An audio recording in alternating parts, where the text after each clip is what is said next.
Disclaimer, we, once again, as previously established, are joined by none other than Clover, itty bitty baby. So, we do apologize for any baby-type noises that you may or may not experience during this podcast.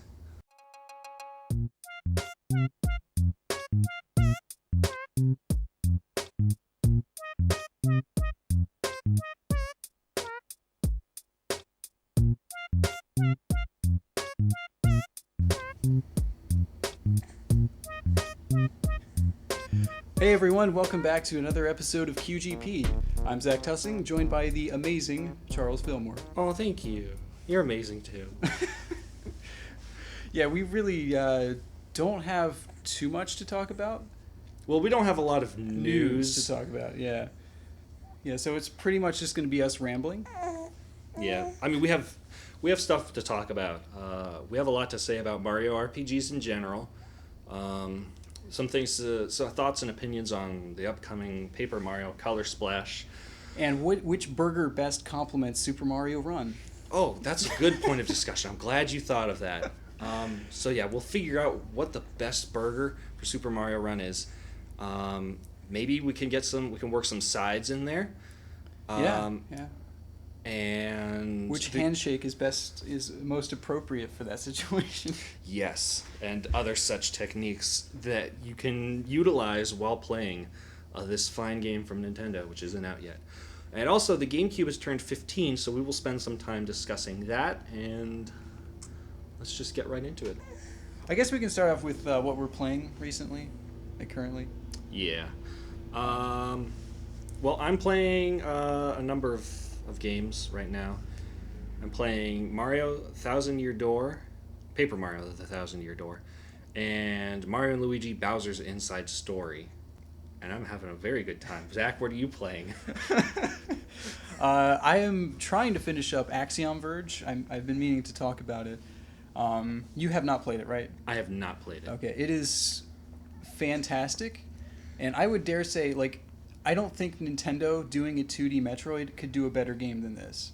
Oh. I'm just putting that out there. It's that good. The controls are fantastic. Level design. It feels like a Metroid game. It really does. Do they do anything better, would you say? Well, here's when you're playing a 2D Metroid game, if you've played one game, you kind of know what's coming. You're going to get the morph ball, and then you're going to get the missiles and the ice beam and morph ball bombs and whatnot. But with this game, you don't know what power-ups you're going to get. So you have things like a giant gun that can be used as a drill to mine through certain surfaces. You have the ability, a lab coat that lets you glitch through walls.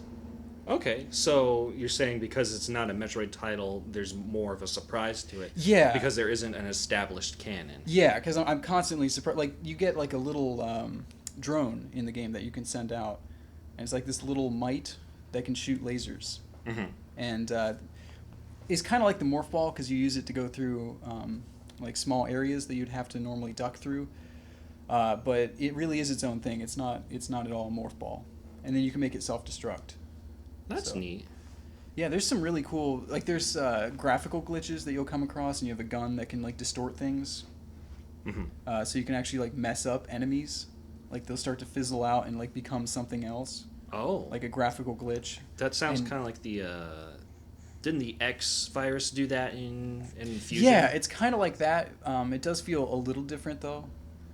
When you glitch up an enemy, it'll be some kind of, non-formed... enemy after that, and usually its attacks are lessened. If it shoots 3 beams at a time, it'll only shoot 1 after that. Okay. So, yeah, it's really good. I would definitely recommend playing it. It's worth the $20. All right, so. I will. Well, I've got it in my Steam wish list, so if I get a chance, I did just get paid. So if I don't end up getting Dragon Quest VII, which did just release. Yeah, today? it came out today. Yeah. Today. Yep. Yeah. So if I don't end up getting that, we're recording this on Friday.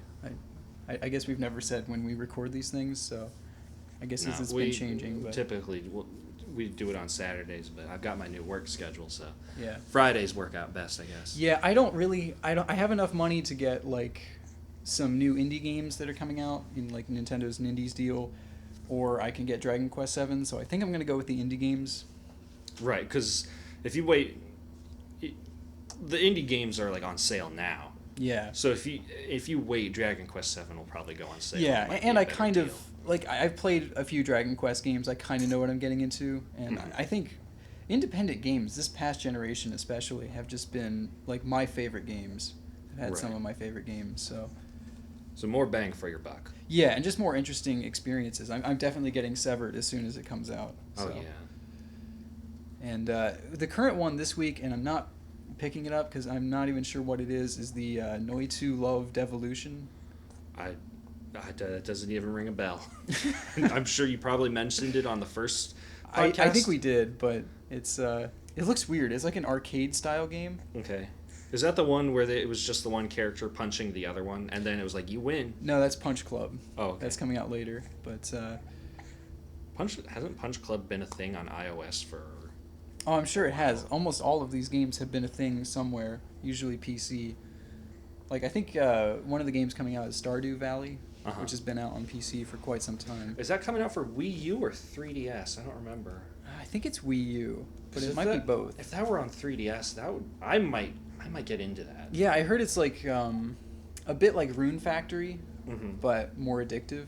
So I'm always up for that. Yeah. Farming and killing things. I never could really get into the Harvest Moon type gameplay, but there are a lot of other elements other than just farming in that Mhm. game that looks like something I would be interested in. Yeah, So- it seems like there's a bit more of a story too, but I could be wrong. Mhm. And then we just watched the trailer for Soul Axiom. Yeah. When is that? Is that next week's? 29th. No, it's actually not part of the...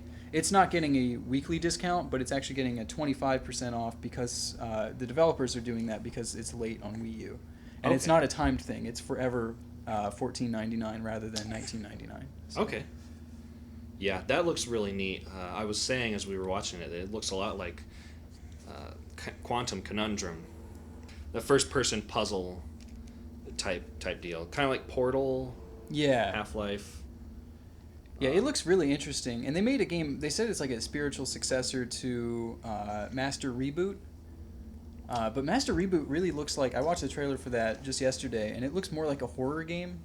I'm not familiar with Master Reboot. It looks pretty freaky, but it looks interesting. It's on sale now for $4.99, so I might be picking it up anyways. Okay. Well, if you do that, let me know about it, and maybe we can have a discussion about our favorite horror games. I really haven't played many, so it's going to be a kind short of list. kind of a one-sided discussion. I've played one or two, so. Are you saying that, or are you imitating me? No, 'Cause I've only played one or two, I'm so- adding that I have only played Oh, a okay. couple of horror games. I guess BioShock is considered one, so that could be it, if you're enjoying it. Yeah. Additional disclaimer: it seems as though today is mowing day outside my apartment, Yeah. That's really loud. so there will be moments where you hear lawn work happening in the yeah, background. as they make a and pass by the so apartment. we'll do our best to shut up when they pass by. So I can edit and that out. We do apologize also for that. We just can't seem to get an isolated sound, Yeah. can we? So we were talking about indie games. Indie games, and we're done talking about horror games. Yeah. Master Reboot, Axiom Verge. Yeah, so Severed is next week's 10% off Nindies. Mm-hmm. And then after that is Azure Striker Gunvolt 2. Yeah, that's the kind of the Mega Man X. ZX. S. Or Zero looking. Mega Man Zero. I thought, what's the Like each game series, whenever they add, like, Z is way more intense than X, and X is way more intense than the originals, so they just keep adding. Is that why they named it the ZX Spectrum? Was it more intense than whatever came before it? I don't know, the Commodore 64 maybe? And like Atari, what Atari computers? 2600. No, that was a console. There's an Atari computer. Was it Atari 400? Atari, I don't know. The Jaguar was a console, wasn't it? Yeah. I get all the classic first consoles and computers mixed up. I have down all like the classic consoles, just not the PCs. Anyways, we really got rabbit trailed there. Yeah, sorry about that. Yeah, Gunvolt, ZX Spectrum 2. Yeah, and then I forget. I don't think there's anything else that I'm really forgetting. I don't think we have a release date for the Fast Racing Neo Future Neo DLC. They might have had it in that big trailer, like the They might Indies have, reveal. but like Nintendo did a thing where they went around. They did a video where they sent one of their guys from the Treehouse around to talk to each developer, and they didn't talk to the people behind that game. So I don't know. Maybe because Nintendo's working on their own F-Zero for the NX. Confirmed, not really. I wish. I guess that's the biggest news story this week is NX was not confirmed, was not Yeah, unveiled. I keep thinking, I have it in my head that it's going to be September 25th. Really? That just seems like the right kind of date to release information about it. Huh. Did you follow the whole Twitter thing There was going on? No, what Twitter thing happened? So there's a guy like Kevin Pereira, and he's like he doesn't work for Nintendo, but he's kind of the stage guy that they get to do some of their events. I think he hosted the Nintendo World Championships last year at E3. Okay. I don't know if you remember that guy, but the main guy that announced it and did like the commentary. It rings a bell, but go on. So he posted some like cryptic tweets about and he like seemingly randomly capitalized letters, but if you took all the capitals, it spelled NX News tomorrow. That was trying to get people excited about it, and then he like posted a picture of like a convention hall with a Nintendo monitor and said like the calm before the storm. And it turned out he was just trolling everyone. Why? Why would he do that? I don't know. I think he thought that was funny, but That's the not internet funny. exploded. I mean, there were whole Reddit like sub communities about just about these posts. Oh man. There were videos that people made on YouTube. That's It went awful. viral, and then he was trolling. That's almost as bad as like those 3D renders that popped up. Yeah, because he was hosting. There was a Nintendo presentation at like the GameStop Expo this year, and he was hosting it. But that's for like the employees, like to talk about their new products coming up, not Right. like things we already know about. They're not Kind gonna of announce anything. orientation so that the employees know Yeah, ahead it of wasn't time it what wasn't they're selling. streamed. It wasn't broadcast in any way. It's really only for the employees. So. Yeah, so that was a thing this week. Wow. Did he get like? Did he get a talk? Did he get a talking to? I don't know. He took down the posts, but I bet. Wow. Yeah, I can imagine people would be angry. yeah, I mean we're at critical mass for hype of this thing, and they need to announce it this month because I feel like it's going to start like we're at the peak of excitement right now in September, and it's going to start going downhill if they wait too long. So Here's a thought. Maybe they're waiting till after the holiday season before they announce it. Because if they announce it before the holiday season, I'll finish this thought and then I'll go into my second thought. Because I already have a rebuttal, but okay, go ahead. if they announce it before the holiday season, everyone's going to be crazy excited for it. They're going to hold on to all of their money for this new console coming up. Lawnmower Joe going by. I mean, God bless him and all the work that he does for us. But can he do it quietly? I guess he can't help that. But everyone's going to hold on to their money, and rather than going out and getting like a bunch of Wii U games, they're going to hold on to it for the NX and whatever it launches with. My second thought was, come holiday time, if they announce it beforehand, Wii U is probably going to get crazy discounted. Yeah, well, my counterpoint to your first thought there is that I think Nintendo would want people to be saving their money for NX because Wii U is already classified as a failure. So why not get people to not spend their money on PS4 games and Xbox One games and save up for something more exciting Nintendo-wise next year? That's a good point. So there was a 20-minute break there. So rather than having a weird transition that doesn't make sense, I just thought I'd mention that. Okay, so this week the GameCube turned 15 years old this Wednesday. Yeah. Past Wednesday. It is 15 years ago, GameCube came out crying and screaming into the world. So why don't you tell me an interesting story of how you got your GameCube that I've never heard before? An interesting story that you've never heard that we didn't previously record. Okay, so we were in a drama group, and we were celebrating our last production with we had just finished our production, so post-production party by watching The Lion, the Witch, and the Wardrobe. Our play was The Lion, the Witch, and the Wardrobe. I'm doing a very bad job of describing this. A post-production party, Lion, the Witch, and the Wardrobe themed. Our play was Lion, the Witch, and the Wardrobe. And we had an Easter egg hunt about halfway through. Just kind of like a refreshment break, I guess. Huh. Or maybe, I don't remember when it was. It's not that long of a movie. Is it? At some point in the evening, we had like an Easter egg hunt. Okay, sorry, it's not relevant. Right. And Objection overruled. one of the, like, you got candy for however many eggs you found, I think, and there was one egg that had like a star stuck to it, and there was another one that had a bunch of stars stuck to it, and there was So these were sticker stars? Yes, sticker stars. And we'll talk more about sticker star in a bit. Like the one with one star had, I think, a big candy prize. Like you maybe got a big bag of candy, but the one with a bunch of stars on it, the prize was a Nintendo GameCube and a copy of The Lion, the Witch, and the Wardrobe for Nintendo GameCube. And guess who got lucky and found the egg with all the stars on it? This guy. So that was how I got mine. That was my first GameCube game, and it was an alright game, but I still have the system. In fact, I'm playing Thousand Year Door on it right. So that is the model. Yeah. So was it brand new or pre-owned? It might have been pre-owned. Because new you to said me. the Wii was already out, so Yeah. the GameCube price dropped off incredibly fast. I think I remember them saying that they got it at Walmart for like $20. That sounds about right. Yeah. So not exactly breaking the bank, but it was a huge deal to me. Yeah. It was the biggest thing I'd ever won. Well, $20 is a fantastic price for the entertainment that you will get out of a GameCube. Oh, and the entertainment that I have gotten out of it. Yeah.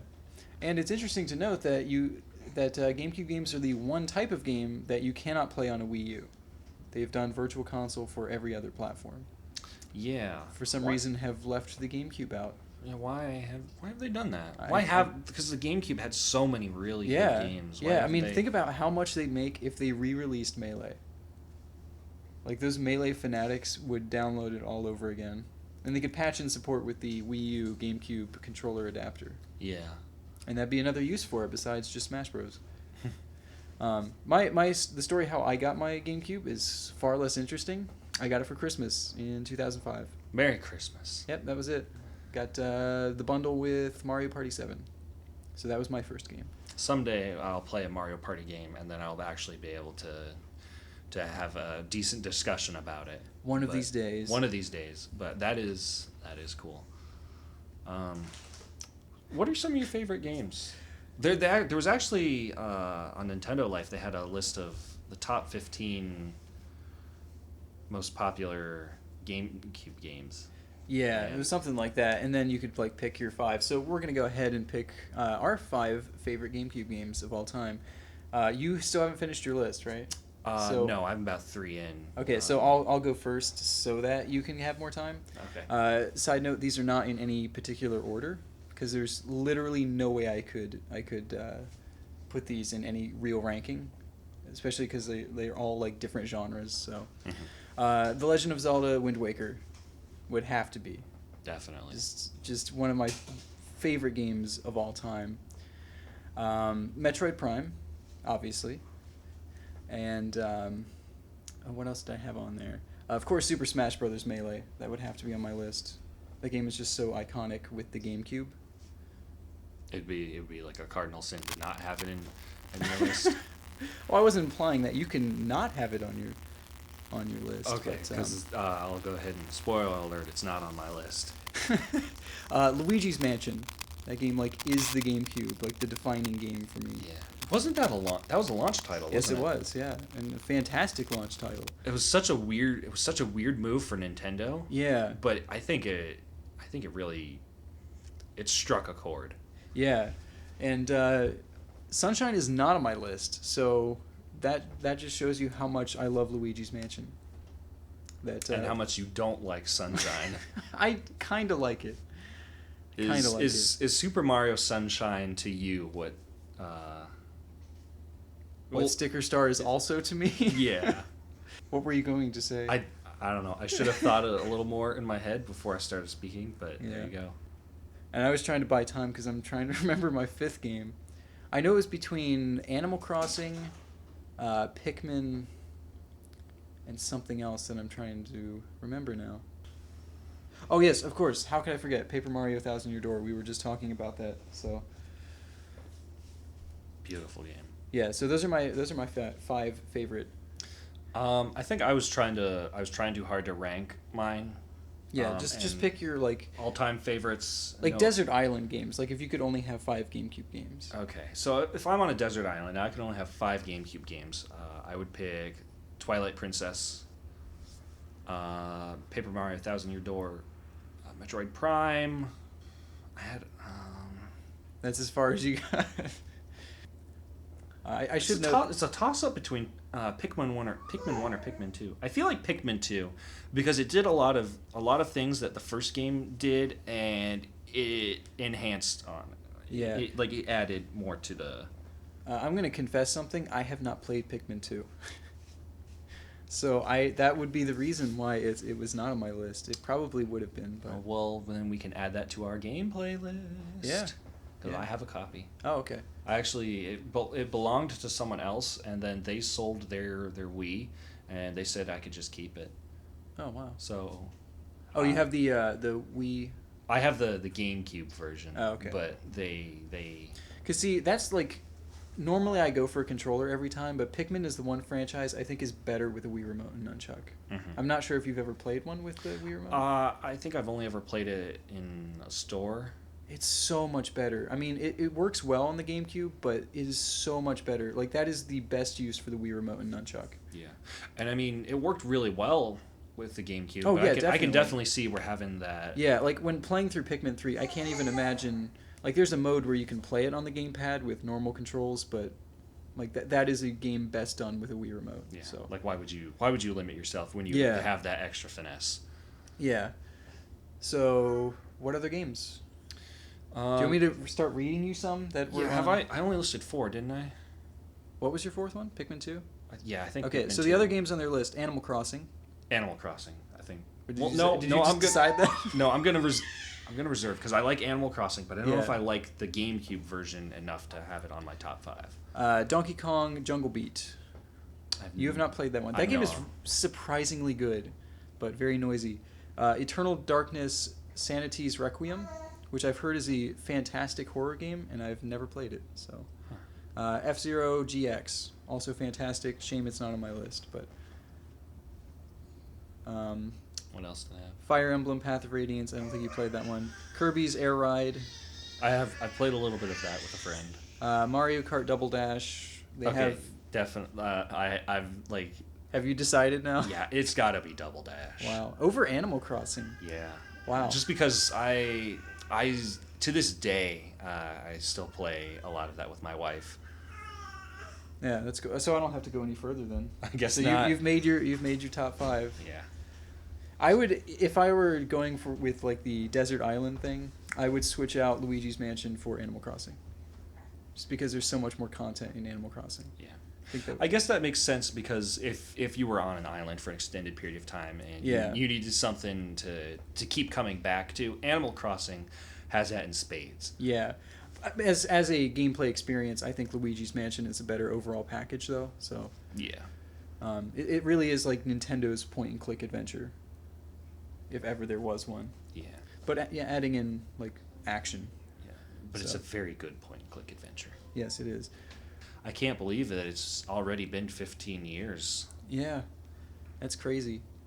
And to think of how big a deal the GameCube was when it first came out, like compared to the N64, GameCube comes out and like we'd never seen anything like it, or that's how it felt to me. Because I think we had a PlayStation 2 at the time, which I guess some might argue had better graphics. I would not argue that. I think I feel like some people probably would say that. I don't know, I think some of the games look cleaner generally. Like PS2 games tend to look muddier to me, but like, well, I think that's another thing that like Nintendo and Sony kind of had going against, going back and forth with each other. Like the PS1 and the N64. The N64 had like smoother graphics, but the PS1 had kind of jaggier, more pixelated. Yeah.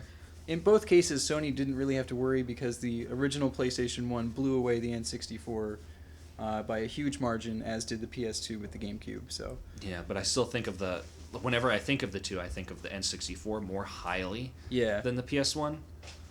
So oh yeah, like I forget what was out around the same time as the GameCube. There was the PlayStation 2 for a good long time. The Sega Dreamcast had just basically closed up. Yeah. And like Sega started porting over some of their Dreamcast games to the Xbox. Mm-hmm. So that would be an interesting topic for discussion sometime. Is the Dreamcast? Yeah. I remember that being a thing, and I remember being like excited about it, and it looked like there was a lot of really cool stuff coming out for it, but I never really got a chance to play anything from it, and then it just sort of faded into obscurity. It stopped existing. Yeah, I never remember that thing. I mean, it was something I found out later, like when I started looking back at different like older game consoles, but it was never something I knew existed. Yeah. Because I didn't really get into gaming until around 2001. So. Yeah. Wow. 15 years. Yeah. And it's still, like, going back to those games, it's still a very good time. Like I said, I'm working on that Paper Mario Thousand Year Door, and that game has aged so well. Yeah, and I'm currently playing through Metroid Prime, and that game is still surprisingly fun. I mean, it's just as good as I remember it, minus a few irritating things like how quickly enemies respawn. Like when you leave a room, that was something I just like. I don't remember that being a huge deal, but it's it really bugged me in the second playthrough. So, or I guess not second, but probably fifth. Your current playthrough. Yes. Yeah. I found it a little annoying, but it was really helpful when, like, if there were a bunch of smaller enemies in a room, you could advance a couple of rooms and then come back and you could farm health from them. I'm thinking most recently, because I'm near the end of the game now. I'm in the Phazon Mines, which is the final area before the collectathon, and flying pirates are just everywhere. And you walk out of a room, you're like, oh, I'm going in the wrong room. You turn around, and they're right back where they were. So the flying pirates never gave me any grief. How did they not? Because you just use the ice beam and then you missile them. Well, yeah, but there's always a second one. There's never only one. Well, you just ignore him for a second and get blown up. Well, yeah, and then you go farm smaller enemies for health. See, I consider that a problem, but my biggest grief was the beam pirates. There's the wave beam pirate and then the ice pirate, and that's weird. Like those guys pirate. never gave me too much of a problem. Well, because some took a lot long, like especially the wave pirates. They took so long to defeat because the wave beam wasn't very powerful at all, and it was the only weapon that was effective against them. Well, the charge shot is it's really hard to hit with the normal wave beam, but the charge shot is more powerful than just about anything else in your up until you get the plasma beam. I think so. I just always thought the wave beam was weaker all around. Huh? Because like that is my standard beam. Like once I get that, I really never look back. Huh? I might have to. I've got to replay those games. Yeah, they're so good, and you have you somehow have the lucky enough to have the trilogy. Yeah, that's another one that a different friend of mine's just let me keep. I borrowed it from them, and I had it for so long, and I talked to them, and I said, "Hey, I've still got your collector's edition Metroid Prime trilogy. Do you want that back?" He said, "No, you can just keep it." Wow. And so does he know what it's worth? He must not have cared. I don't know, but it was See, I looked for that thing and I could never find one. So I just lucked out. yeah, so you have a copy of Metroid Prime 3 censored. Yeah. Yeah, we did confirm that. I looked it up online, and that I was remembering correctly. They switch out his swear word for no. Yeah, and Which it's is it's just such really a it's such cheesy. a small thing to switch out. Yeah, It's like why bother? But I guess if they wanted, I don't know. and it sounds so much cheesier now. It's like no. I didn't actually hear it. Yeah, I don't know. I didn't have a big deal with it back then Me because it's either. literally the only one in the entire series. So, Yeah. but whatever, we got really off on a tangent. But yeah, wow. Again, 15 Yeah. years. So now let's move on to Mario RPGs. Yeah. As you mentioned before, you're currently playing through Thousand Year Door, which is my favorite Paper Mario, and I'm playing through your favorite Paper Mario, Sticker Star. Yes. How do you feel about Sticker Star? So this is my second playthrough, and that's already a bad sign because I usually replay like the Paper Mario games like right after I beat them. Like I love them that much. I don't know. I don't hate this game. I want to start with that. I just think it's super generic. And like the Mario RPGs are the one space for whichever developer, Alpha Dream or Intelligent Systems, to kind of let loose and do whatever they want with the Mario license. So we've gotten some of the most original characters that way. Yeah. There's just something, like, if you look at even just the Toads, like the paper Toads in the original Paper Mario and Thousand Year Door, like there's so many different varieties of them. They have so much personality. Yeah. Like depending on where you are in the world.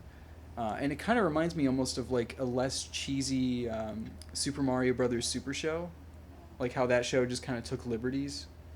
Yeah. And it kind of reminds me of that because you go to weird places that you'd never expect to exist in the Mushroom Kingdom. Right. So I guess like story and characters have always been probably my favorite thing about the series. And Sticker Star, you say, doesn't really have a whole lot. Yeah, of it. it's kind of the new Super Mario Brothers of the Mario RPGs. Yeah, I definitely. I agree with you. Yeah, so rather than making me out to be the bad guy here, why do you like the game? I guess I should go. Well, I will also go ahead and say that yes, there are a lot of things that are maybe not so great about this game, but I don't think it warrants the hate that it receives. That's fair. Something about the way that the world is constructed, just it's filled with so much charm. It feels like an actual paper diorama. That you can interact with, and so it really does feel like a physical space that you can just kind of tinker around with. And I think that's one thing that I like. I really like the battle system. Something about having I don't know why, but the consumable items don't bother me, and I can't really explain why it is that it's I think it's so fun, but it gives. I really should have written down some coherent thoughts about it, because I do have like a lot of praise for this game. Yeah, so I have a couple comments about the battle system that I kind of forgotten about, and then I got back into it. I did enjoy the sticker collection. I'm very much one of those like greedy collectors in games. I love collecting things, even if I don't need them. Yeah. So, I got like obsessed collecting the stickers, and in my first playthrough, I battled like almost every enemy like I normally do in Mario RPGs.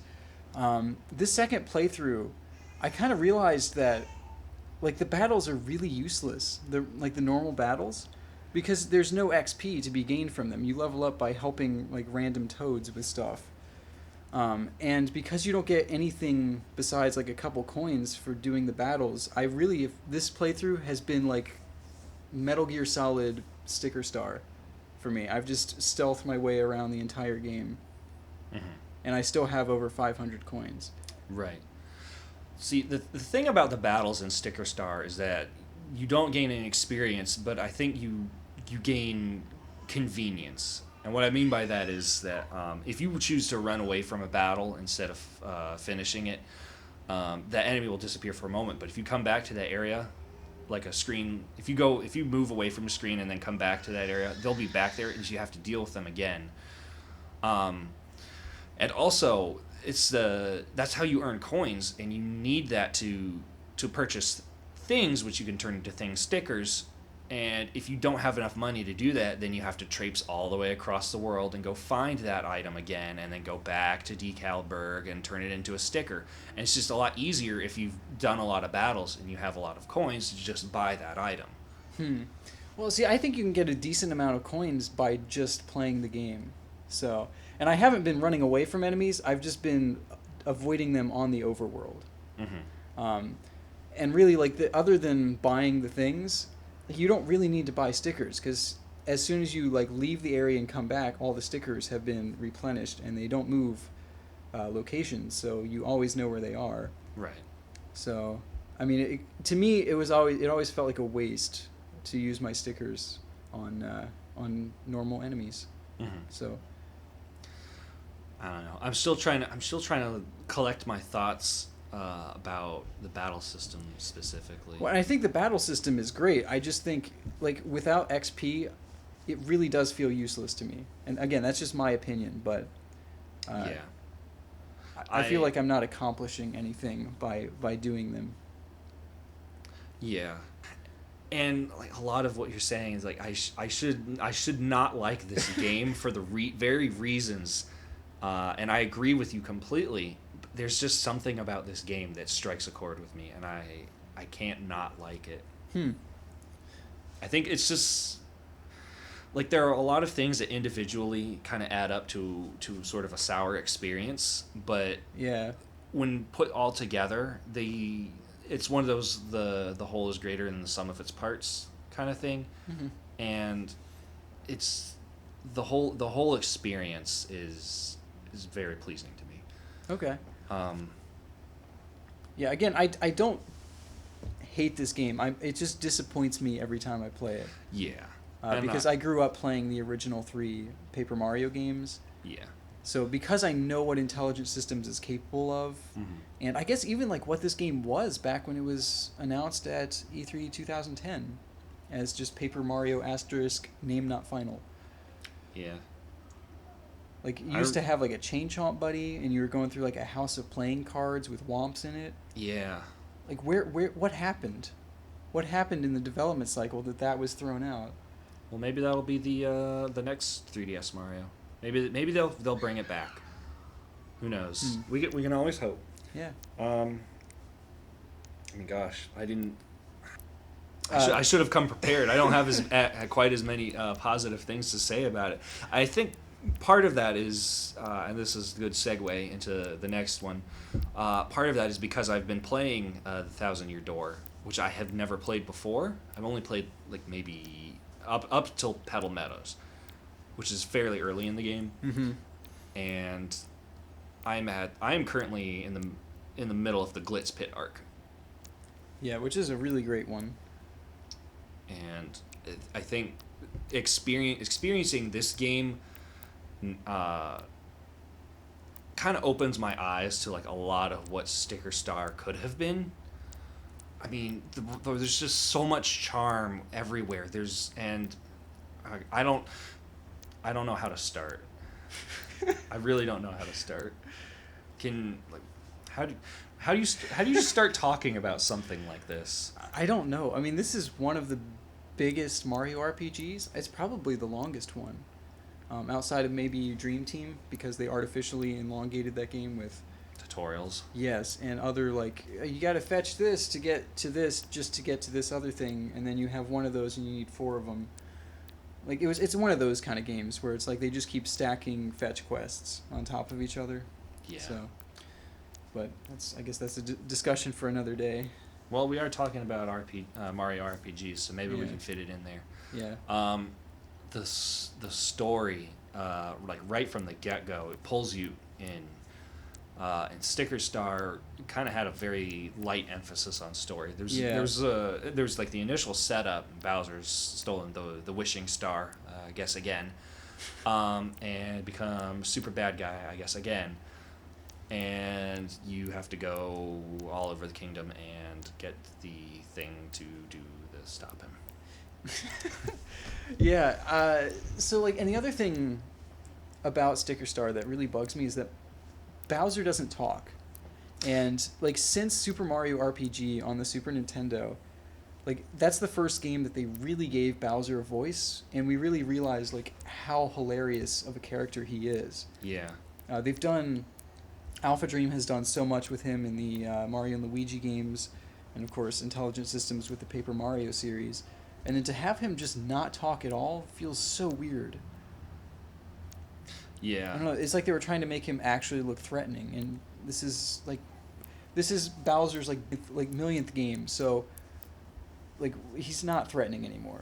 Yeah. So, It's like you always expect him to be the boss. Like, Yeah. Why can't it be someone else for a change? yeah, and some of like the best Mario RPGs are the ones where he's not the villain. Yeah. I would argue. So in Thousand Year Door, there's kind of a side quest where you play as Bowser, and he hasn't kidnapped Princess Peach, so he's kind of on the sides finding out about everything that's going on. Yeah.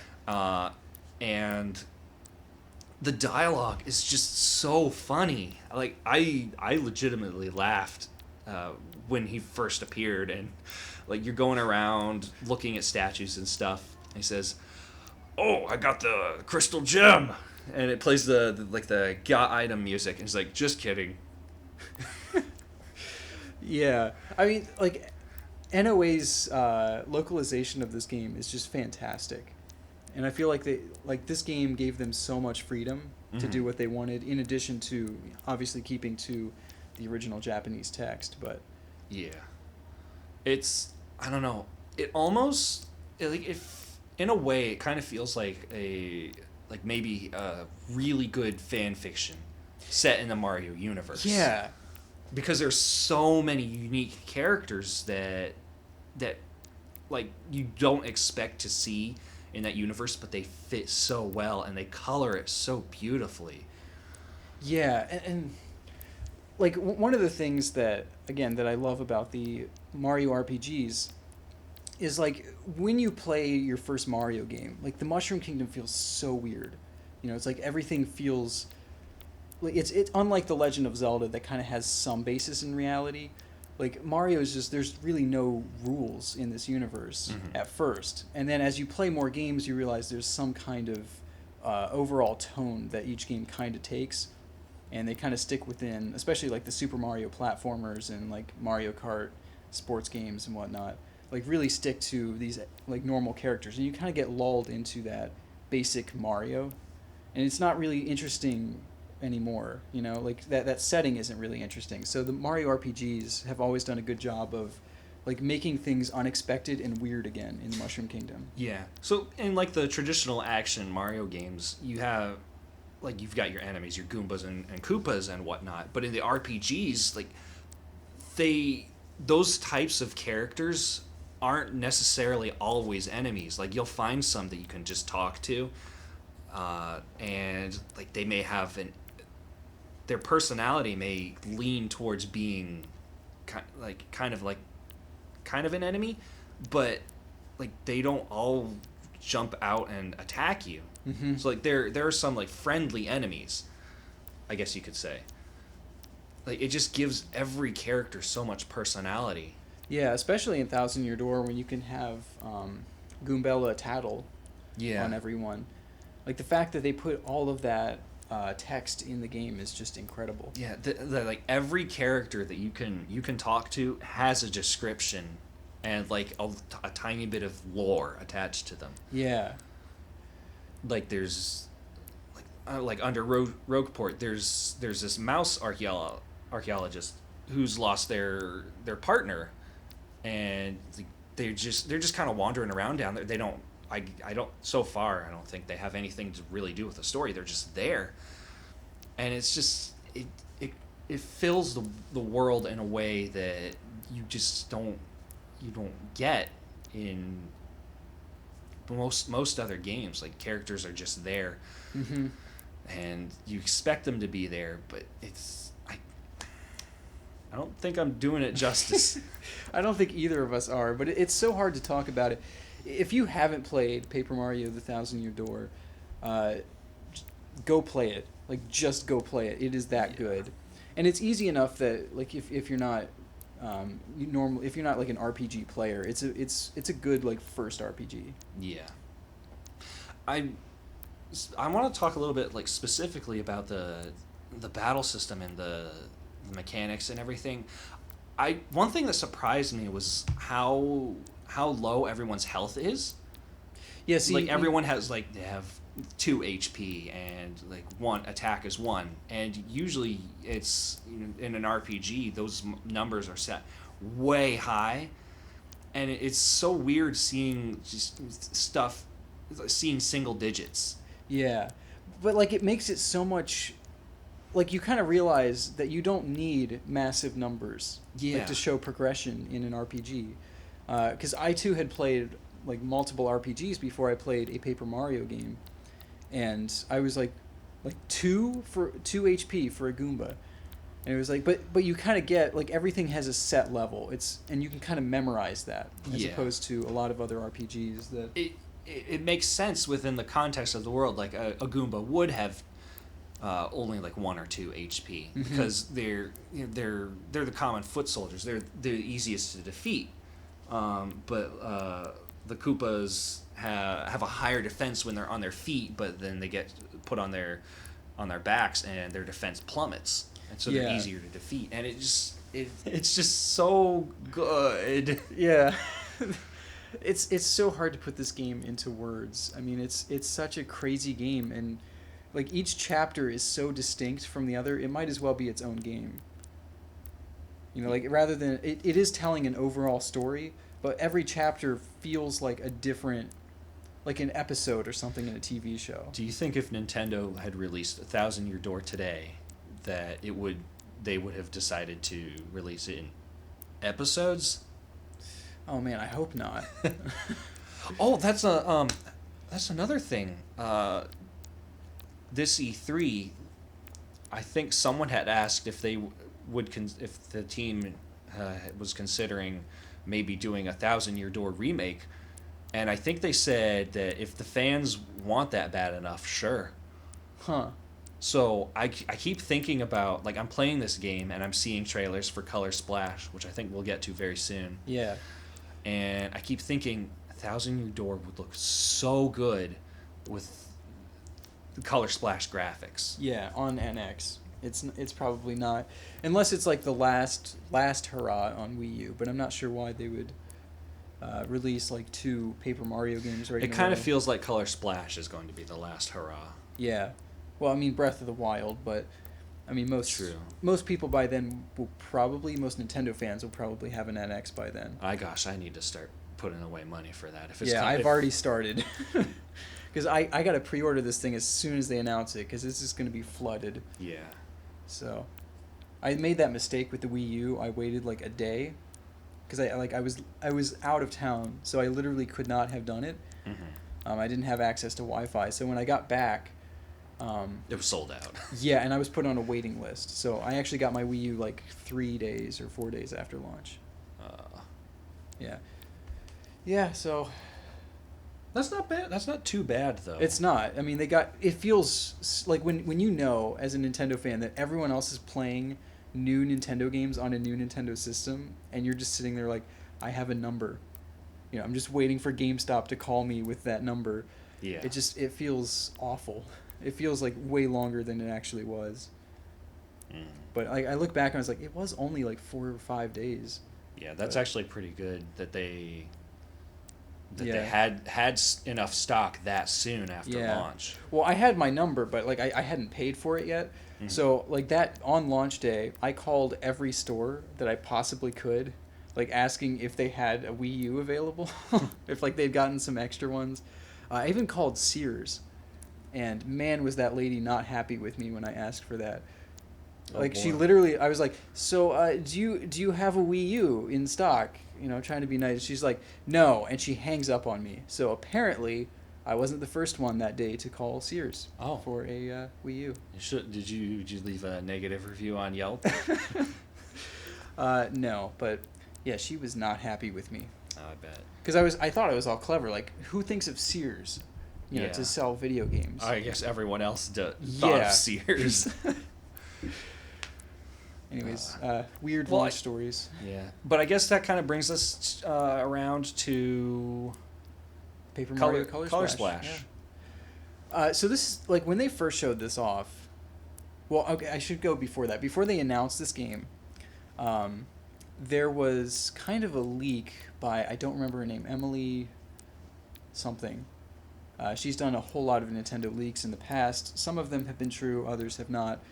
And she was like mentioning that there was one last Wii U game in development, and it was a Paper Mario game. And I was like, I actually believed this one. I'm not even sure why, but like I was so excited when they showed the beginning of the trailer because it looked like Thousand Year Door. Like when you go into the town at first, and then they continued the trailer, and it looked like Sticker Star. And I immediately, like every time I watched it, I got more disappointed with it. But as the months have gone on and they've shown like more and more footage, I'm actually like legit excited about this game now. Yeah. So there, like I said, I do have issue with some of the things in Sticker Star. I still love it, but it looks like Color Splash kind of fixes a lot of things that Sticker Star did. Well, not necessarily fixes, but it does things better, and it adds some better mechanics on top. Yeah. Hopefully experience points. So one of the videos that they showed for the Coliseum one, it looked like there was a part after one of the battles where Mario collected something dropped from the fight and leveled up by collecting it. So I think there is some kind of experience system or leveling up mechanic. As long as there's some like real good reason to fight, I'm absolutely fine with it.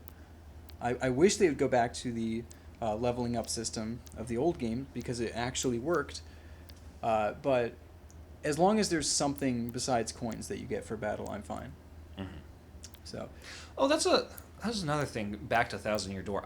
I like the experience system. How every 100 stars you level up, and as you go on, enemies might not give as many stars each time. Like if you go back and try and farm some Goombas, you're not going to get as much experience. yeah, I think they from give them. you like anytime you've completed an area and you go back, I think they give you one per enemy, no matter what it is, or at least it was in the original Paper Mario. Yeah. So, and like battles always feel like I never feel like I can't win a battle, except one time, and that was kind of a scripted thing. Like I literally could not win the battle because I did not have the Yoshi kid, so I had to run away. oh yeah, And it always feels good being in a battle. yeah. No, I know what you mean. I think that probably Thousand Year Door probably has the best battle system in the Paper Mario games. I think it has the best battle system in any game. Wow, that's I'll a go out bold on a limb. statement. Well, good enough that it is something that it's very similar to the original Paper Mario. So it's a battle system that I've yearned to be able to recreate for my own game, not necessarily entirely, but there are a lot of mechanics about it that I want to have in my game that I just don't think I would be able to. Yeah, I kind of have mixed feelings about the crowd. I kind of like the fourth wall breaking, like crowd that's actually watching you fight on a like physical wooden stage. Mm-hmm. But I don't know, especially like in boss fights when you have like people in the audience throwing things at you, I'm just not paying attention to it. So like it really bugs me when I've planned out my next move and I'm like, okay, I have just enough health for this, and then I get hit with a bucket and it like ruins my plans for that turn. So yeah, I kind of like the crowd. I think it adds a nice random element to the mix that you don't really get in any other RPG. That's an interesting opinion. You were actually going to tell me a Sticker Star story.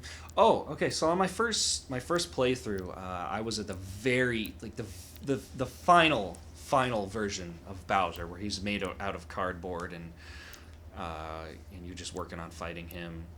And I was running low on stickers, and one of the last ones that I had was the cake thing sticker, and so I use it, and it goes through the happy birthday song, and then it gets to the part where it's like happy birthday to you, and it kind of pauses, and Mario's just kind of like pointing at himself, and there's a question mark at his head, and then he trips, and the sticker didn't do anything, and it didn't take me till later to realize that I was supposed to blow into the microphone and blow out the cake candles.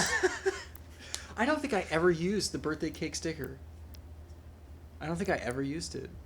So... I used it, and that entire build up at like the climax of the battle. Wow. And did you end up winning? I did. Yeah, I ended up winning because okay. I think I was just trying to throw everything I had at him. Yeah. See, I actually lost the first time I battled Bowser because I forgot you can't jump on him, and I had too many jump stickers, and I ran out of hammers. So I came to the point where I just sat there taking damage.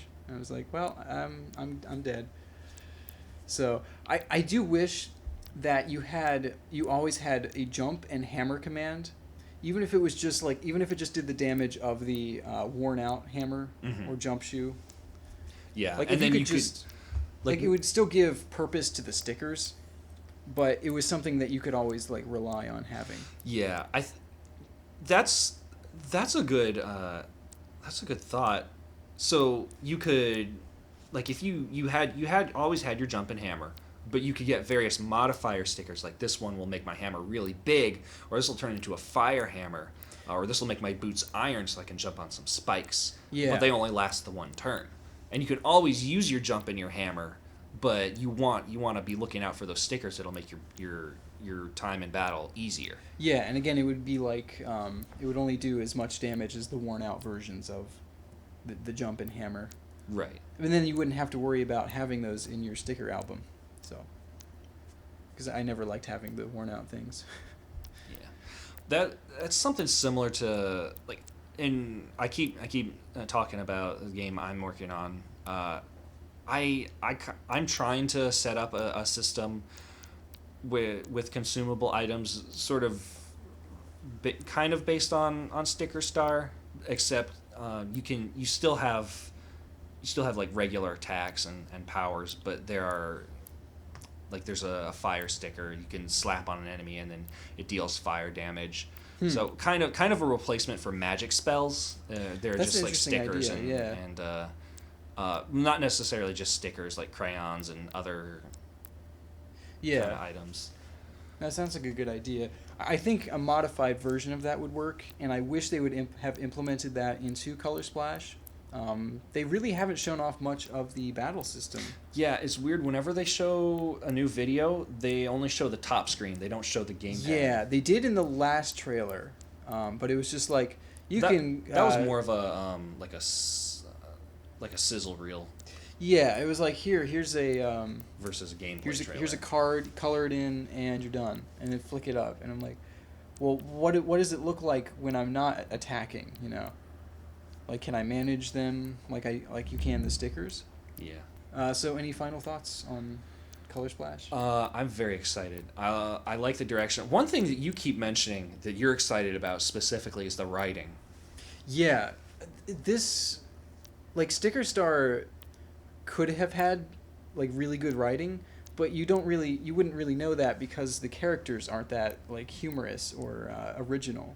Yeah. So I can't really say that Sticker Star had bad writing, because they did what they could with the material they were given. So yeah. But There are some funny lines in Sticker Star, but honestly, I couldn't. They're not memorable. yeah, Really. like there are many quotable lines in most of the other Paper Mario games, and this one, like just watching footage, I've actually like laughed out loud at some of the things that I've read just in watching footage of the game. I don't think we mentioned this on the podcast, but we did talk about this earlier. Is like when you're in the arena and the announcer is talking about like Mario cheating his way through with a. He finds the power star behind the box. Yeah. And the commentator. With a performance enhancing power up. Yeah. It's like Mario cheats his way to victory. So, yeah, like some really good lines. So, I'm excited to see what they do with that. I wish they were more than just Shy Guys and Toads, but Yeah. Well, I mean, if nothing else, at least there's another. yeah. Well, no, because they do have the Koopas and Goombas, which weren't in Sticker Star. Yeah. So at the very least, they have more variety in NPCs. True. They have the basic variety, but it's more than just Toads, and for that I'm thankful. Mm-hmm. Yeah, and Color Splash still doesn't have. They're still not bringing back partners. No, so Or you've party got members. your paint can companion, but that's Who's that's really about it. just what's the crown's name? Kirsty. Yeah, it's just Kirsty in bucket form, with a little more sass.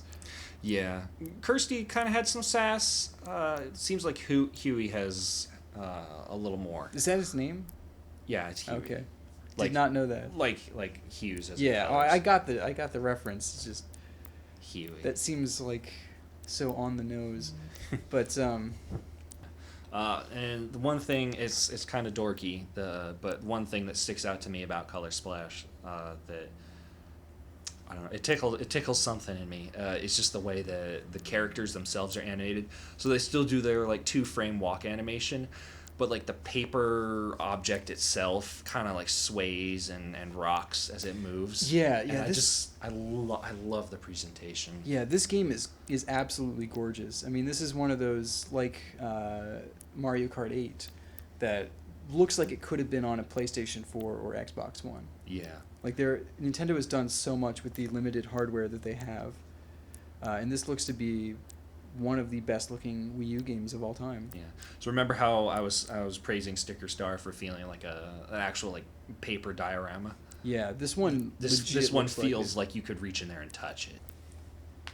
Yeah. Very excited for Color Splash. Yeah, I don't fully understand why people are writing this game off.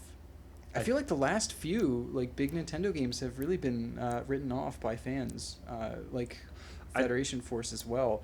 Like so much hate for these games, including I didn't mention this, but Pikmin 3DS has gotten a lot of hate Yeah. from fans prematurely. They just look at the initial footage and they go, "I don't like this."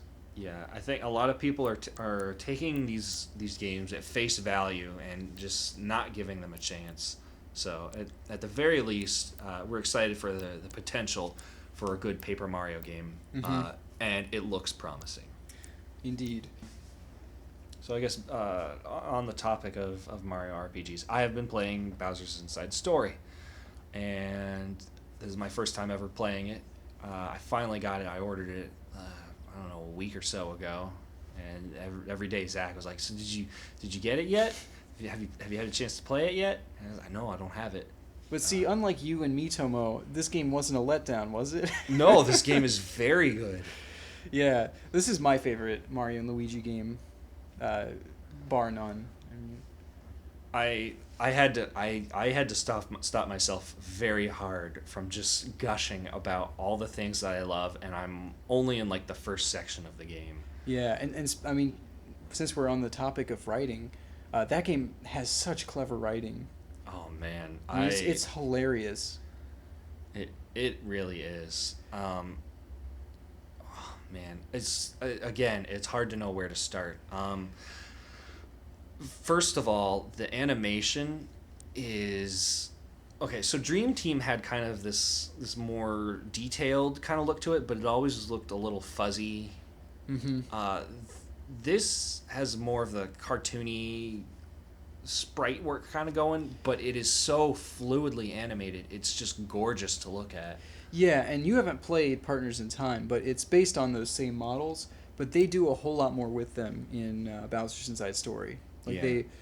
there are a lot more animations, like just more of them. Everything looks smoother and runs better. So Yeah. And I love that Bowser is a playable character, and that you're working in tandem with Mario and Luigi inside you. So like in battles, you have like Bowser will get into a battle outside, and you can inhale enemies, and then those enemies become part of Mario and Luigi's fight, and you can deal damage inside Bowser, and then he spits them out again. And it's such a such a fantastic concept. yeah, and like the game structure is really good too, because compared to the other games, like this one feels more like a complete story, I guess. Speaking of Dream Team, that game really feels like you're playing a game, and you don't really ever get lost in it.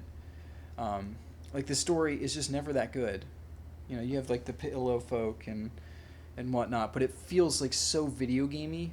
I don't know how else to say it besides that. It feels like a lot of it is just go get me this thing, or go collect this number of things. Yeah, like you're always aware that you're playing an RPG rather than like in Bowser's Inside Story. Every time I play it, it feels like I'm just like experiencing a story. Yeah, and I think part of what helps is that you're controlling all three characters kind of simultaneously. Yeah, you can switch back and forth at any time. So things that happen on the inside affect Bowser on the outside, and things Bowser does on the outside will change what happens on the inside. Like where he drinks like a bunch of water, and so parts of him will get flooded, and you can advance as Mario and Luigi. Yeah. Or he'll be there's a part where he's trying to pull an island closer to the beach. Yeah, and with a Mario and rope. Luigi have to like stimulate his muscles to give him more strength. And you haven't gotten to. You wouldn't have gotten. I'm still to this on part. Black Beach. Yeah. I love the candy Goombas. They're so great. The chubby Goombas are just sitting there chewing, and Yeah, they start running like, and then they take a few steps and like, yeah, and like they can't even stand. They're just like sitting on just their back, like sitting. Yeah, like they're too big to even get up. I love it. Yeah. There's so many parts I want to mention, and you just haven't gotten there, and I don't want to spoil it. Yeah. Like this is a game that like you should just play with. Like don't watch any footage of it. Just play the game. This is a very like spoiler-ridden game. Yeah, I love fighting as Bowser. Oh yeah, the fact that like the battle system feels so different, even though it really is the same thing. And have you gotten any minions yet? You get minions? Yeah, as Bowser, you actually throughout the game you start like, I don't think this is too spoilery. You start finding like sections, like units of your minions that Fawful has trapped. And as you break them free, you get to use them as special attacks. You call them in. Oh no, I haven't gotten that far Yeah, yet. it is very fun. They're kind of like the bros attacks, but again, they're the minions that you bring in. So Okay, that's really cool. yeah, so like you're actually fairly close to finding the first like Goomba squad. So Okay, neat. again, there's so many other things I want to bring up, but this is just a fantastic game. Yeah, and one thing I like about like the way the game flows is that it doesn't feel like you. It feels like you sort of expect that there are a series of things from the get-go that you'll have to do. Like you go to the castle, and then you go to the grasslands, and you get the hammers, and then you learn how to do this, that, and the other thing. But it feels like everything kind of gets turned on its head because now you're inside Bowser, and then Bowser has his own adventure going on. But then you have another adventure going on inside of him, and they all happen kind of at the same time, and it doesn't feel like it's ever been done. Yeah, Yeah, and I will say that as strange as it may sound, Bowser's story is more interesting than Mario and Luigi's. Like, Yeah. I actually prefer the Mario and Luigi segments are fun, but they start to get a little generic after a while. But unlike I would say like Dream Team, where like they have like the Dream aesthetic, Uh-huh. but it never really changes. It's just really dull platforming, and it really wears out its welcome very early on. Yeah. I think the It Bowser's had Inside. a kickin' battle theme though. Oh yeah, yeah. I think they all have. Every Mario and Luigi game has a fantastic battle theme. Yeah. But like in Bowser's Inside Story, the platforming segments, like the 2D platforming segments as Mario and Luigi, usually wrap up like just when you're starting to get tired of them. Yeah. So like this is probably the shortest Mario and Luigi game, but it's because they cut out all of the unnecessary parts, I feel. Mm-hmm. So it's just all of that crusty good stuff. yeah, it's really all they really have cut out like everything that you put up with normally to experience the next like fun segment. So Yeah. So you'll have to give us a report next week. Will do. I gotta say I love Bowser's dialogue, and it's just so cool getting to know him more as a character. Yeah. And he really is just such a cool character. Now, can you breathe fire yet? I haven't gotten fire yet. Okay. I think That's coming up. I'm at the part where I'm at the part where he keeps drinking water, and I'm swimming around inside of him. Okay, okay. I think I found there is a node that I need to hit. I found it, but I need to find a way to get to it. Yeah. And like you're coming up on the part where he meets a Wiggler farmer, and you play a eating minigame on the touchscreen. Yeah, I'm very excited to play more of this and see what else is in store. Yeah. So I don't know. I think that about wraps up our episode. I think so. I think we've said a lot about not a lot. We've made something out of this slow news week. Yeah. I thought last week was bad, but yeah, we really are in the calm before the NX storm. Oh, you know what we didn't talk about? What? We didn't talk about what the best burger to eat while playing Super Mario okay. Run. Let's keep this to like I don't know 3 minutes. Okay. Big Mac. Big Mac. You think that complements it the best? That is the burger that I want to eat right now. I just really want to eat a Big Mac. But does it complement the simplistic and slow gameplay of Super Mario Run? I don't think so. I think there are too many components to a Big Mac. I feel like it would fall apart in one hand. So it's very hard that's to true. It's very hard to eat. Maybe something from like Five Guys. You would have to customize it to be really simple. It would have to be like all flat stuff. You can't have a bunch of like individual things like caramelized onions or Oh yeah. It's got to be mushrooms. just the buns and the meat. Yeah. Maybe one condiment. You could But probably you don't want the buns sliding off So while you're holding. you need that cheese there to kind of glue it all together. Yeah, that's true. But at the same But you want to melt it in because if it's too slippery, like it could slide on mustard or ketchup or whatever you put on it. yeah. What if it were not a burger? What if it were a Hot Pocket? Or something similar? What if it were a burrito? That is a self-contained... it's got... Now, what It's got burrito ground beef. are we talking though? Because like if you're talking something that like you make from like Chipotle or Moe's or something, like that thing is just gonna fall apart. Yeah. Well, there's no way that you can one-hand a Chipotle burrito. There's just I would no love question. to see someone try that. They're just like casually they have their face just kind of like stretches to envelop it. Well, like the first bite, like all of the like pressure put on that poor tortilla to hold everything in, it's just just like gonna explodes, explode. and it's just gonna like be a kid's science like volcano experiment. It's just like meat and cheese and rice are just running down your arm. Nothing but meat, juices, and disappointment.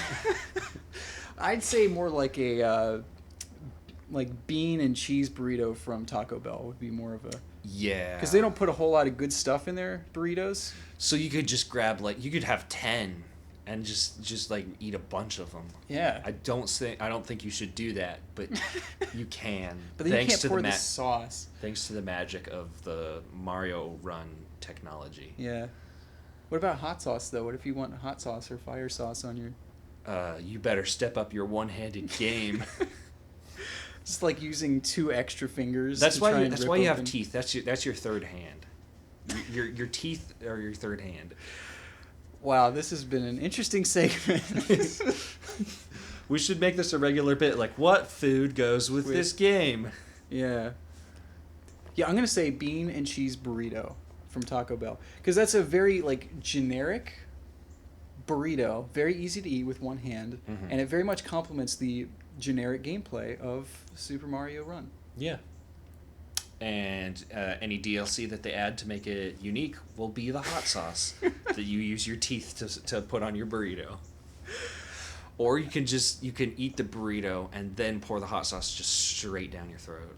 You can make the argument that all the old people make that says, it all goes to the same place. And you swallow it all at once.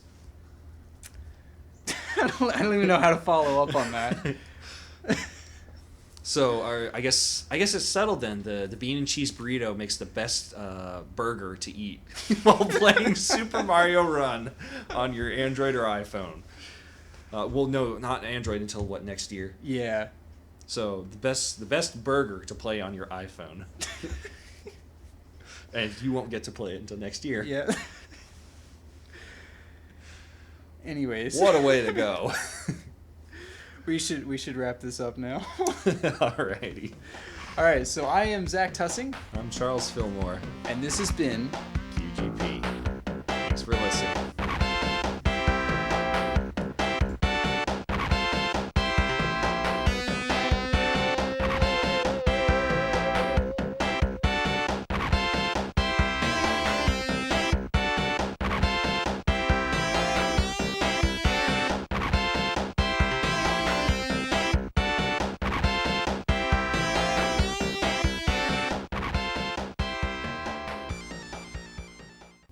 Yeah, our good friend Mower Joe, who's weed whacking now, so he's Weed Whack Mac. There he goes right now.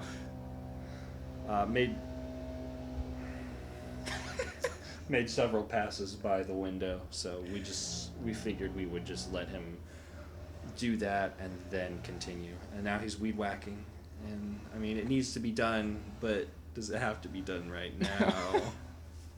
If we're lucky enough, he does it every Friday, and then he becomes like a regular. Like maybe we can have him on the show. Yeah, just invite him in. Like, so what's it like being a full-time lawnmower? We'll ask him. So what do you think about Metroid Prime Federation Forces? He's like, I don't even know what that is. What do you think of the Legend of Kusakari?